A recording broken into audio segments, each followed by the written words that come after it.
student, welcome to class 12th Humanities History. Today we will continue our theme third kingship, caste and class. Now we will take our subtopic authors and dates. अभी last topic में हमने discuss किया था कि how the right of writers, how to write the Mahabharata epic, किस तरह से महाभारत को लिखा गया या ऑथर्स ने उसको किन किन लैंग्वेजेस में उसको राइट किया, कैसे कैसे लिखा, किस लैंग्वेज में उसको पब्लिश किया गया, ये सब हम लोग रीड आउट कर चुके हैं. आज हम पढ़ेंगे authors and dates. It mean who wrote this text, किसने इसको टेक्स्ट को लिखा.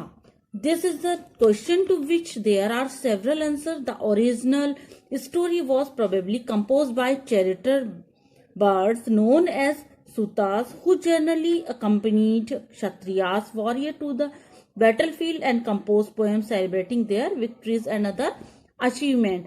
जो इसकी ओरिजिनल स्टोरी, इसके लिए हमारे पास बहुत सारे आंसर्स हैं. आप जैसे बहुत ओरिजिनल स्टोरी है, प्रोबेबली शायद जो चैरिटर थे, जो सारथी थे, जो कि बैटल में हमेशा उनके क्षत्रियों या योद्धाओं के साथ रहे, शायद उन्होंने उनके विक्ट्रीज या उनकी जो विजय प्राप्त की उन लोगों ने या उन्होंने जो भी अचीवमेंट प्राप्त किए, शायद उन्होंने उनके बारे में लिखा होगा. और जितने भी दीज कंपोजिशन सर्कुलेटिंग ओरली, शायद उन्होंने उनको ओरली उसको कंपोज किया होगा. फिर उसके बाद 5th century BC Brahman took over the story and begin to commit it to writing. Brahmans ने स्टोरीज ली और इनको लिखना स्टार्ट किया.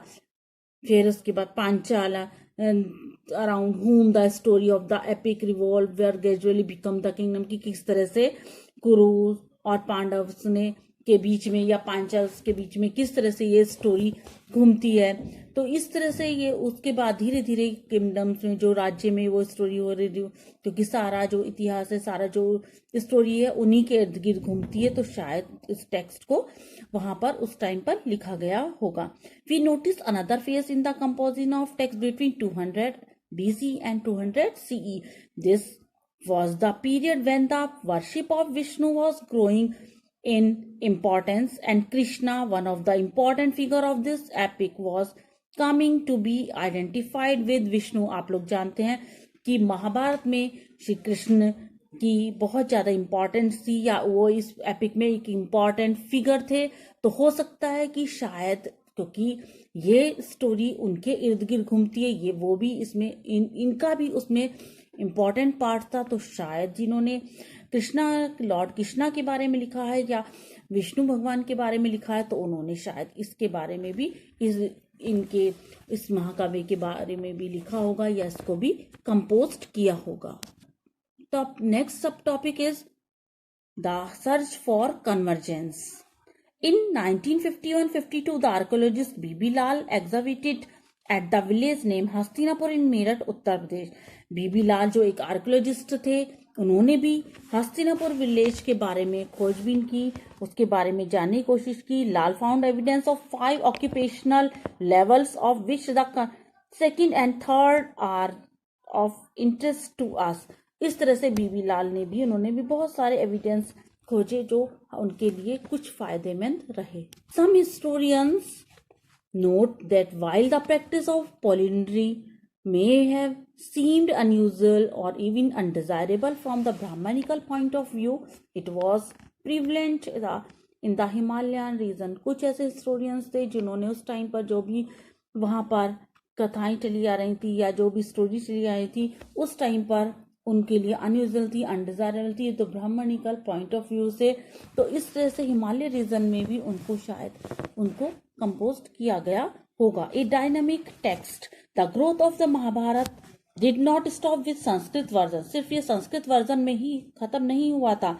ओवर द सेंचुरीज, कई सेंचुरीज में versions of epic were written in a variety of languages through an ongoing progress of dialogue between pupils, communities and those who wrote the text. कई centuries में इसके version को, इस epic के version को different language में लिखा गया.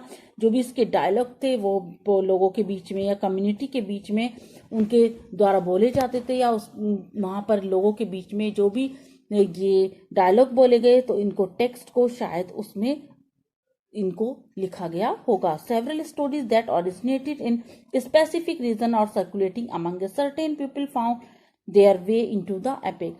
बहुत सारी स्टोरीज हैं जिनको स्पेसिफिक रीजन या उन्हें सर्कुलेट किया होगा, लोगों के बीच में उसको सर्कुलेट किया गया होगा। इस महाकाव्य को लोगों के बीच में उनकी विचारधाराओं को, उनकी बातों को सर्कुलेट किया गया होगा। They also provided theme for a wide range of performing art, plays, dance and other kinds of narrations। इस तरह से उन्होंने इस महाकाव्य को लिखने के लिए बहुत सारी इसकी थीम को परफॉर्म किया होगा, प्लेस के द्वारा, डांस के द्वारा और दूसरे तरीकों से इसको लिखने की कोशिश की गई होगी। That's all. Thanks.